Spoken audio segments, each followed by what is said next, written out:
En el Evangelio de Juan, en el capítulo 1,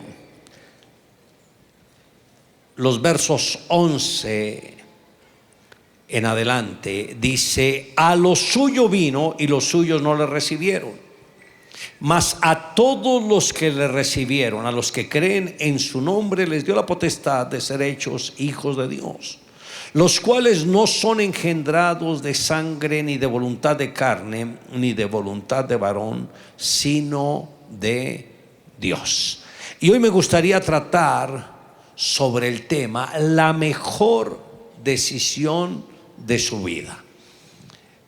Es interesante cómo Juan empieza este evangelio. Dice: en el principio era el verbo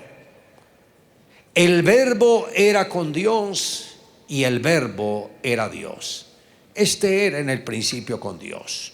Todas las cosas por Él fueron hechas, y sin Él nada de lo que ha sido hecho fue hecho.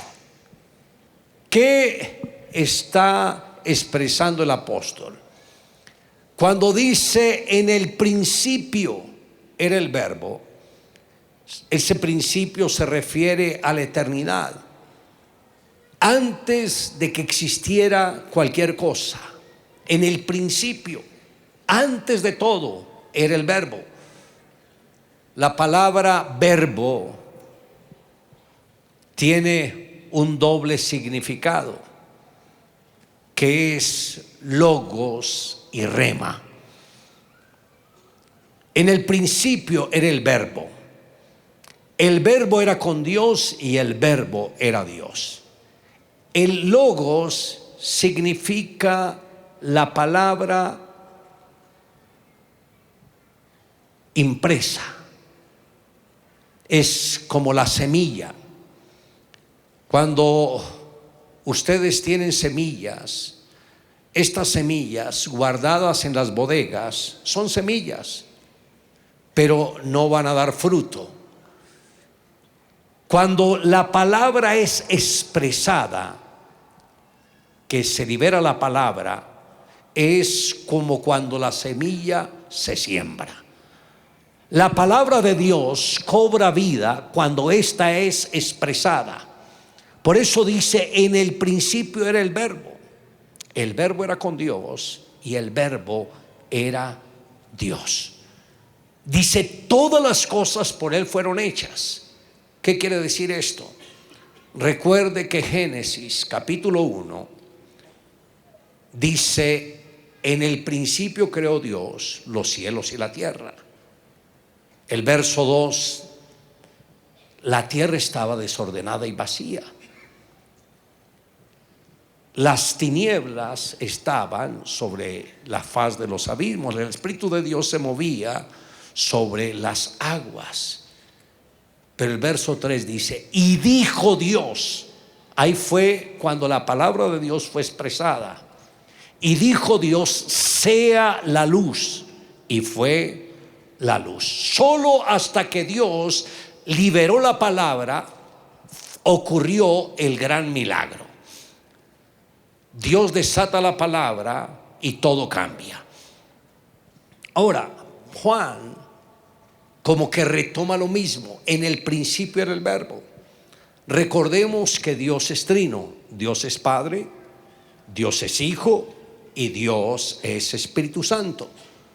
Los tres son uno solo. En Génesis es interesante, en el capítulo 1, que dice: en el principio Dios. El nombre Dios es Elohim y está en plural, dando a entender que Dios es un Dios trino. Dios es el Padre, Dios es el Hijo y Dios es el Espíritu Santo. Los tres trabajan en equipo, nunca están en desacuerdo, siempre hay perfecta armonía. Y este Dios trino fue el que creó todo lo que existe. Y Juan presenta una verdad. Dice: en el principio era el verbo era con Dios y el verbo era Dios. Y acá se refiere específicamente a Jesucristo como el verbo de Dios. Dice, todas las cosas por Él fueron hechas. O sea, al hablar de Jesucristo, no nos estamos refiriendo solamente a una persona que murió crucificada. Nos estamos refiriendo al autor de la vida, al que creó todo lo que existe. El escritor a los Hebreos, en el capítulo 1, dice que todas las cosas se sostienen por su palabra.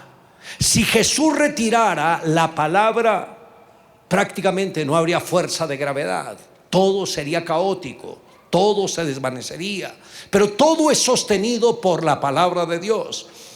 Este verbo, poderoso verbo de Dios, dice Juan en el verso 14, y aquel verbo fue hecho carne y habitó entre nosotros, y vimos su gloria, gloria como la del unigénito del Padre, lleno de gracia y de verdad.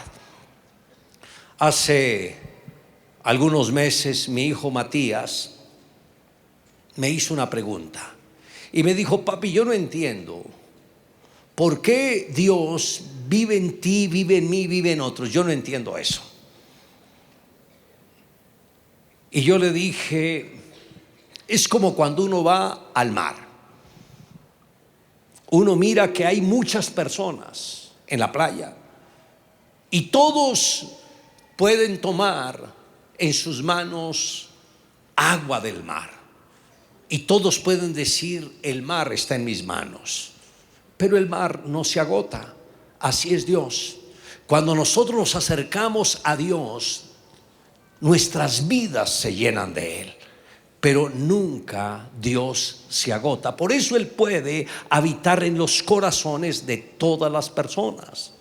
Piense esto: los cielos de los cielos de los cielos no pueden contener la gloria de Dios, la presencia de Él, porque es más grande que todo esto.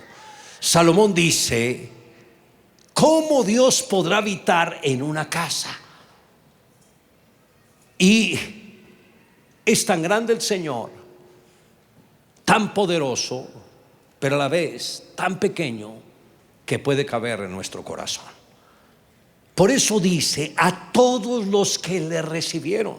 Y cuando tú aceptas a Jesús en el corazón, no estás aceptando un pensamiento, no estás aceptando una idea, estás aceptando al autor de la vida.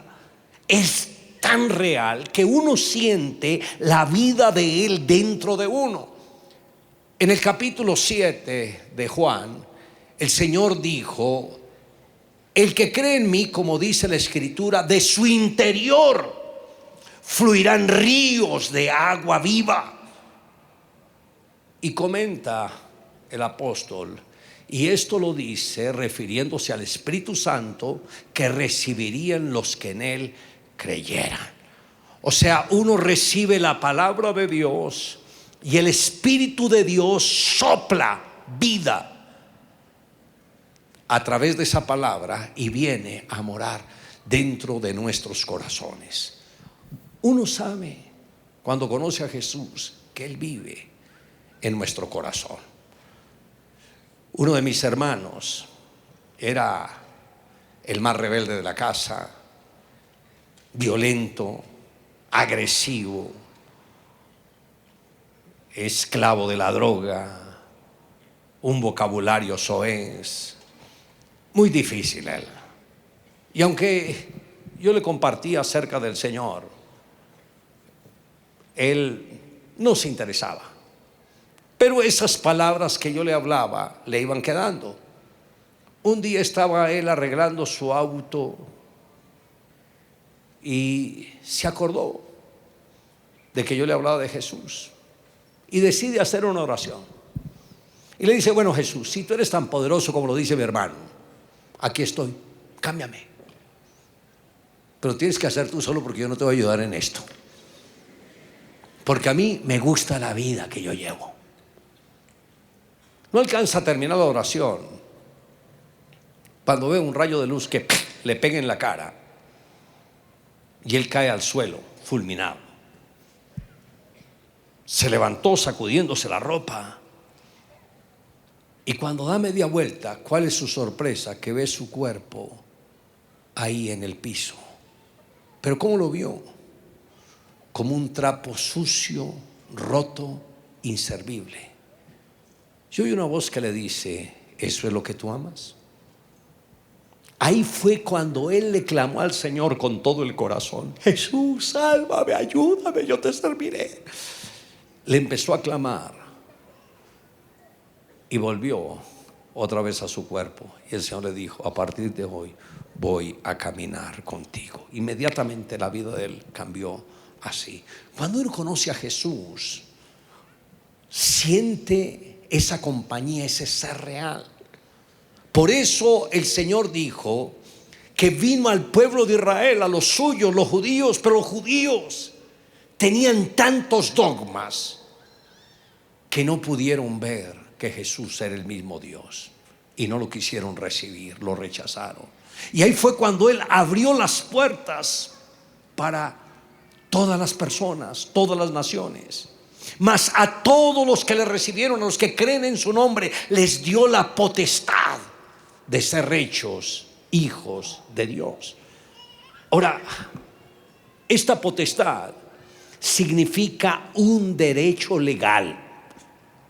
Cuando tú aceptas a Jesús en tu corazón, tienes un derecho legal firmado por el mismo Dios. Eres hijo de Dios. Y no importa el trasfondo familiar del cual ustedes provengan. Su papá no es el que te maltrató, el que te hirió, el que te humilló, el que te sacó de la casa. Su verdadero papá es Dios, y lo conoces a Él cuando vuelves el corazón a Jesús.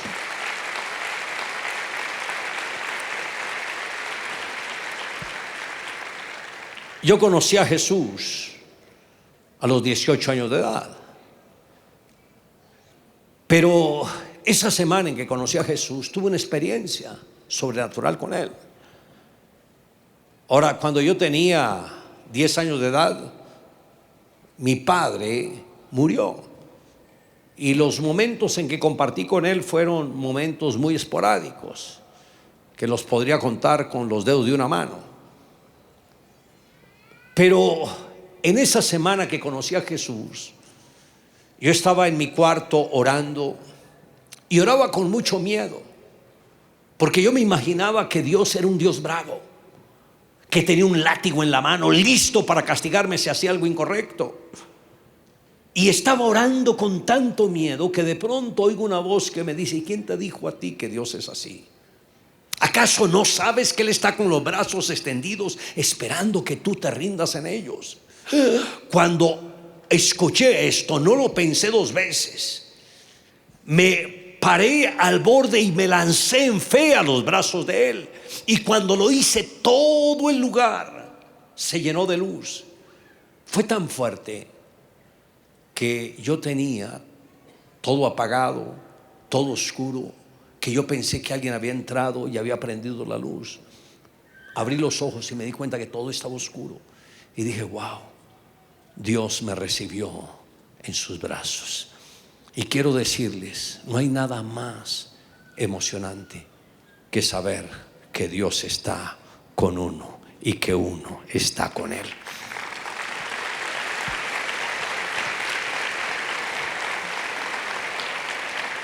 Cuando conocemos a Jesús, no se requiere un proceso de meses o de años para cambiar. Yo cambié la misma noche que conocí a Jesús. Experimenté el nuevo nacimiento esa misma noche, y desde ahí empecé a hablar de Jesús, y desde ese entonces no he parado de hablar a otros de Jesús, porque Él es real. Ahora, el hecho de que asistan a la reunión no significa de que ya ustedes son hijos de Dios. Si no han tenido ese encuentro personal con Jesús, aún no tienen el derecho legal de ser hechos hijos de Dios. Pero hoy es el día de salvación. Hoy ustedes pueden tener a Jesús en el corazón para que reciban esa nueva naturaleza. Y en todo van a salir más que vencedores.